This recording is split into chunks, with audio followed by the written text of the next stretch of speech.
ASUS has just revealed the new Vivobook 15 line of laptops, featuring two main variants, the K513 and the M513. While they may look the same on the outside, on the inside, one is powered by Team Blue and the other Team Red. Hello there! It's Manic Pixie Danny joining on Geek for the first time, and today we're going to be unboxing ASUS's latest Vivobook 15 notebooks. These promise to be great productivity partners for work or school while having beautiful designs and price points that won't break the bank. So if you want to see that video, continue watching, but before anything, do consider subscribing to the channel, giving this video a thumbs up, and pressing the notification bell to get notified every time we have new videos. Anyway, let's see the new Vivobooks. First off, let's start with the Vivobook 15 K513. Inside the box, we have the laptop itself, a charger, and manuals. That's pretty much it for what's inside here. Now, for the laptop itself.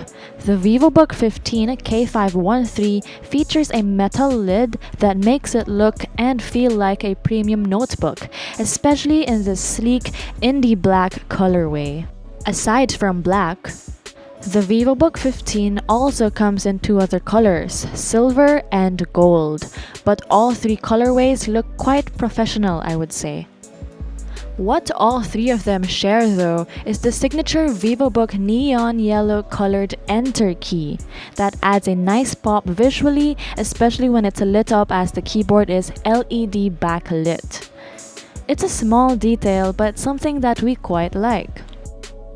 For its display, ASUS packed the K513 with a 15.6-inch Full HD OLED display.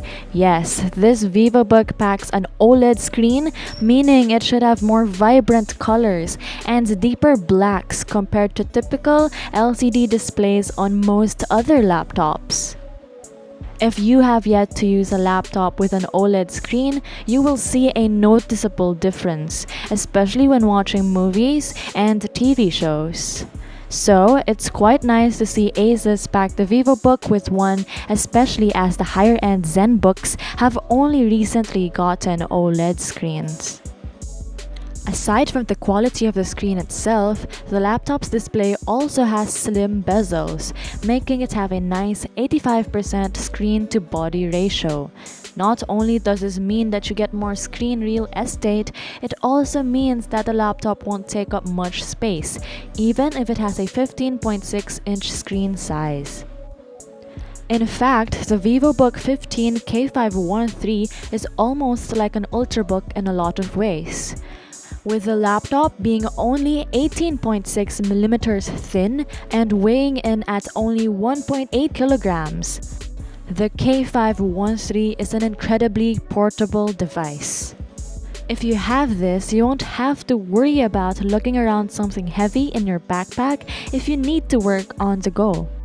Even though it's a relatively slim and light laptop, the Vivobook 15 still features a good number of I/O ports.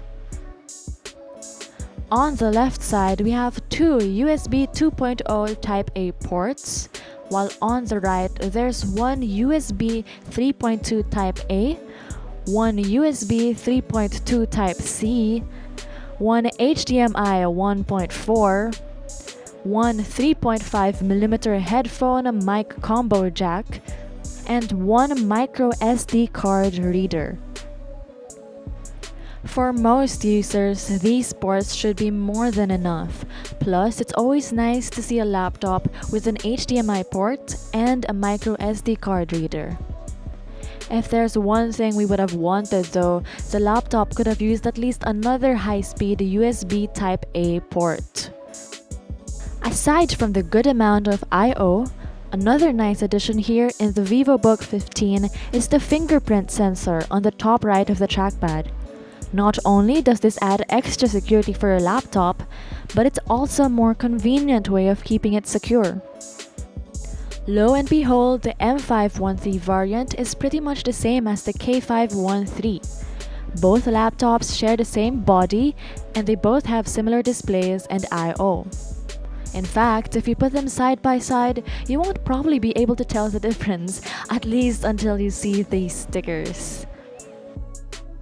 The Vivobook 15 K513 is powered up to an 11th generation Intel Core i5 and it has Intel Iris Xe graphics on board. On the other hand, the M513 packs up to a Ryzen 7 5700U processor, complete with Radeon integrated graphics.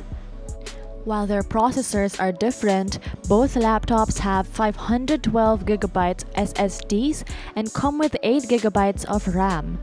At least those are the configurations for the models we have here for testing. Given that we've only had our hands on these laptops recently, we have yet to test out and compare the performance capabilities of both laptops. Though we do have experience with laptops running 11th generation Intel mobile processors and they generally perform well for most general tasks. The Ryzen 7 5700U on the other hand will probably not disappoint as well. In fact, Ryzen mobile CPUs are said to have better multi-core performance, great for content creation. Of course, we have to test both out before we can confirm this for the two Vivobook 15 variants. But for most users, these laptops should have enough performance for their needs. Before we wrap things up, I would like to mention that while these two laptops run on Windows 10, ASUS has confirmed that both Vivobook 15 variants are guaranteed to get a free Windows 11 upgrade.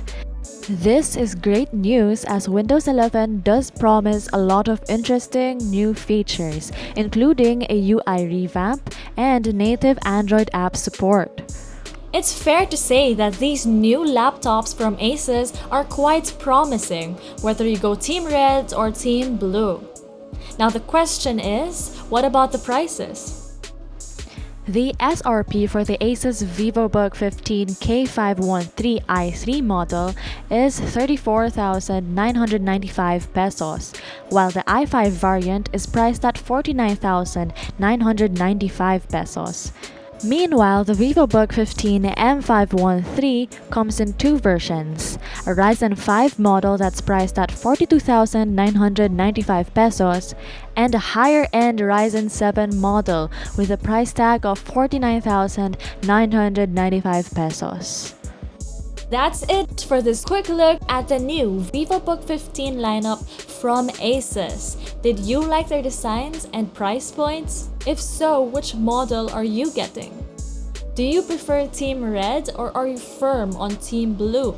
Let us know all the tea in the comments down below. And if you'd like to learn more stories about these laptops, then go check out our website on geek.ph because we will be having our full reviews soon. Anyway, on that note, it's Manic Pixie Danny. It's nice to meet you and I hope to see you again next time. Keep safe and keep gaming!